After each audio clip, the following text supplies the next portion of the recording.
की स्टोरी हर स्टोरी से ज्यादा डिस्टर्बिंग, क्रीपी एंड रियलिस्टिक होने वाली है, क्योंकि आज मैं आपको एक ऐसा रियल ह्यूमन एक्सपेरिमेंट बताने वाला हूं जिसे सुनने के बाद आपके रोंगटे खड़े हो जाएं, क्योंकि इसमें चीर फाड़, खून खराबा सब कुछ है। वीडियो स्टार्ट करने से पहले मैंने वार्निंग दे दी है, अगर आप ऐसा सोचते हो कि डिस्टर्बिंग स्टोरी सुनने के बाद भी आपका दिमाग डिस्टर्ब नहीं होगा तो हम आगे बढ़ते हैं। लेकिन उससे पहले हेलो गाइज, मेरा नाम है अविनाश कुमार और आप देख रहे हो हॉरर स्टोरीज। ऐसी कहानी है यूनिट 731 की, जहां पर इंसानियत की हर सीमा को तोड़ दिया गया था। गाइस 1930 और 1940 के दौरान जब जापान का चाइना पर कब्जा था तो चाइना की बहुत सारी जगह पर जापानीज एक्सपेरिमेंट के कैंप थे, यानी एक ऐसी जगह जहां पर इंसानों के ऊपर एक्सपेरिमेंट किया जाता था। जापानीज लेफ्टिनेंट जनरल शीरो ने एक ऐसे एक्सपेरिमेंट की शुरुआत की थी जो किसी भी हॉरर मूवी से कम नहीं था। इन्होंने चाइना के एक जगह पर एक लेबोरेटरी बनाई थी जहाँ पर इंसानों को गिनी पिग यानी सुअरों के जैसा ट्रीट किया जाता था। अब मैं आपको इस स्टोरी के और अंदर ले जाता हूँ। गाइस जब लड़ाइयाँ होती हैं दो देश में तो उसमें कुछ प्रिजनर्स होते हैं जिन्हें कैद कर लिया जाता है और उन्हीं कैदियों को, उन्हीं प्रिजनर्स को इस जहन्नुम जैसी जगह में लाया जाता था। लेकिन ये सिर्फ वेपन या केमिकल्स टेस्ट करने के लिए नहीं था, यहाँ इंसान की तकलीफ को समझने के लिए इंसान को ही मार दिया जाता था। इन प्रिजनर्स को जापानीज लैंग्वेज में मरुता कहा जाता था, यानी ऐसी चीज जिसमें कोई जान ना हो, वो लकड़ी हो, पत्थर हो या इंसान के किसी जिस्म का टुकड़ा हो। लेकिन जैसा मैंने कहा कि इन पे बहुत क्रीपी एक्सपेरिमेंट भी किए गए थे, जिसमें से सबसे पहला था फ्रॉस्ट बाइट एक्सपेरिमेंट। अभी ठंडियों का मौसम आ गया है, काफी सारी जगहों पर 2 डिग्री 4 डिग्री तक टेम्परेचर जा रहा है, लेकिन हमें कंबल में जाना बहुत पसंद है। लेकिन क्या हो अगर आपसे आपका कंबल, आपके कपड़े सब कुछ छीन लिए जाए और टेम्परेचर ये 2 और 4 डिग्री नहीं बल्कि -15 से 30 डिग्री हो।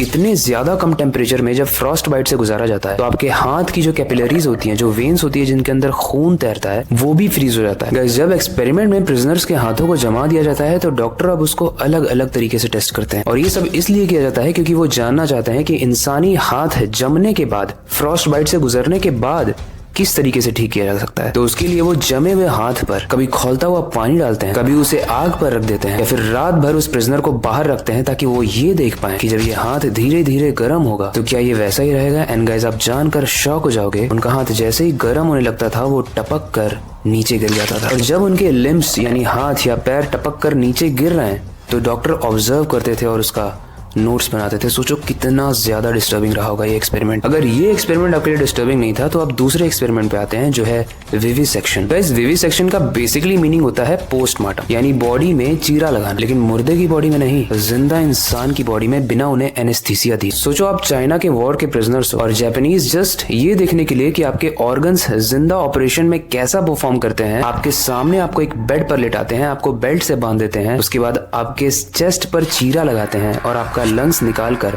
आपको ही दिखाते हैं। उसके बाद वो ये देखते हैं कि ये लंग एक जिंदा इंसान से जब निकाला जाता है तो कैसा परफॉर्म होता है। उस वक्त जो इंसान को पेन हुआ होगा वो कितना ज्यादा होगा शायद आप सोच भी नहीं सकते। और जब उनसे पूछा गया कि इन सारे एक्सपेरिमेंट का एक्सक्यूज क्या है, क्या रीजन था जो आपने इतना ज्यादा क्रूएल एक्सपेरिमेंट किया, तो जापानीज डॉक्टर कहते हैं कि वो ये जानना चाहते थे कोलेरा और टाइफाइड जैसे बीमारियां जिंदा ऑर्गन को किस तरीके से इन्फेक्ट करते हैं। इन गाइस ऐसा माना जाता है कि असली वजह थी इंसानों के मौत और उनके दुख को समझना उन्हें यही चीज देकर। लेकिन इससे भी एक स्टेप ऊपर वाला एक्सपेरिमेंट बताऊं तो वो था वेपन की टेस्टिंग करना। सोचो कितने तरीके के वेपन्स बनाए जाते होंगे वॉर्स में लड़ने के लिए, लेकिन उन सारी चीजों की टेस्टिंग सिर्फ फील्ड में नहीं होती थी और सिर्फ पुतलों में नहीं होती थी, सिर्फ टारगेट्स में नहीं होती थी, बल्कि इंसानों पे भी होती थी। ऐसे वेपन्स बनाए जाते थे जिस वेपन के आगे चाकू लगा है और उस चाकू को ये देखने के लिए कि वो इंसान को कितना ज्यादा चेतना दे सकता है, कितना ज्यादा पेन दे सकता है और कितनी जल्दी उस चाकू को घुसाने से उस इंसान की मृत्यु हो जाएगी, वो चाइना से प्रिजनर्स को लाते थे और कभी उनके सर में, कभी उनके पेट में, हर जगह स्टैब करके वो ये देखते थे कि इसकी मौत कितनी ज्यादा जल्दी होती है। अगर आपको लग रहा है ये सब बुरा था तो सिफिलिस टेस्ट के बारे में आपने नहीं सुना है। बेसिकली वो लोग टेस्ट करना चाहते थे कि सिफिलिस जो कि एक सेक्सुअली ट्रांसमिटेड डिजीज है वो किस तरीके से परफॉर्म करती है, कितने दिन तक इंसान उसमें सर्वाइव कर सकता है और क्या क्या खाने पर उसके क्या क्या रिएक्शन होते हैं। तो जानते हो इसके लिए क्या किया उन्होंने? चाइना से प्रिजनर्स को लाते हैं जिसमें से कुछ मेल थे कुछ फीमेल थे और उन्होंने वही चीज कराई जिससे सिफिलीज और ज्यादा बढ़ता है, यानी मेल और फीमेल के बीच में इंटरकोर्स कराया जिससे दोनों को ही सिफिलीज हो गया।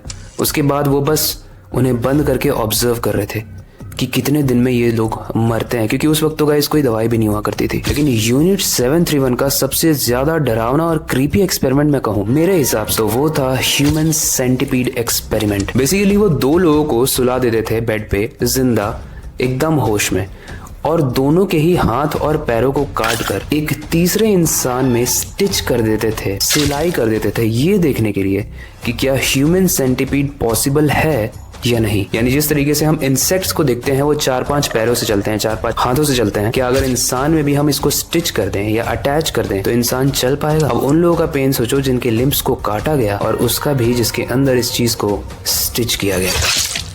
गाइस, जब वर्ल्ड वॉर 2 खत्म हुआ तो हजारों लोग इस यूनिट 731 के हॉरर का शिकार हुए थे और ऐसा माना जाता है कि ये सारे एक्सपेरिमेंट ह्यूमन डेवलपमेंट के लिए तो किए गए थे, लेकिन इसे पूरी ह्यूमैनिटी के साथ शेयर नहीं किया गया, इसे पर्सनल यूज के लिए शेयर किया गया। गाइस, रीजन जो भी हो, बट इंसानों का सेक्रीफाइस वो भी सुअरों की तरह करना किसी भी तरीके से जस्टिफाइड नहीं होता है। ये तो हम सब जानते हैं कि आज जितनी भी दवाइयां बनी वो बनने से पहले बहुत सारे लोगों को ऑब्जर्व किया गया है कि उनके ऊपर रिएक्शन क्या होते हैं। बट आई बिलीव कि उन लोगों को वो ऑलरेडी डिजीज होगा, उन्हें जबरदस्ती नहीं करवाया गया होगा, राइट। और ये जो वॉर्स होते हैं, यहाँ पर जितने भी प्रिजनर्स होते हैं उनको इसी तरीके से पुराने समय में ट्रीट किया जाता था और थैंक गॉड कि आज की डेट में ये सारे वॉर्स एंड हो चुके हैं। वेल, ये जो कहानी थी ये कहानी नहीं है, ये सच्चाई है। आप इसे सर्च भी कर सकते हो यूनिट 731 एक्सपेरिमेंट के नाम से। बट ये एक्सपेरिमेंट हमें ये बताता है कि जब इंसान इंसानियत को खो देता है तो वो किस हद तक जा सकता है। आज की स्टोरी थोड़ी डिफरेंट थी, लेकिन कैसी लगी उसे कमेंट सेक्शन में जरूर बताना। अगर आपको ऐसी स्टोरीज पसंद है तो आप अपने इंटरेस्ट को दिखाते हुए एक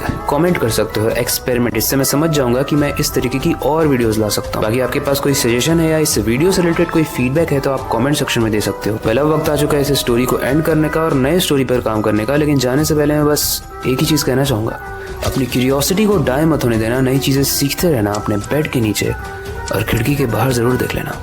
मिलते हैं अगली वीडियो में।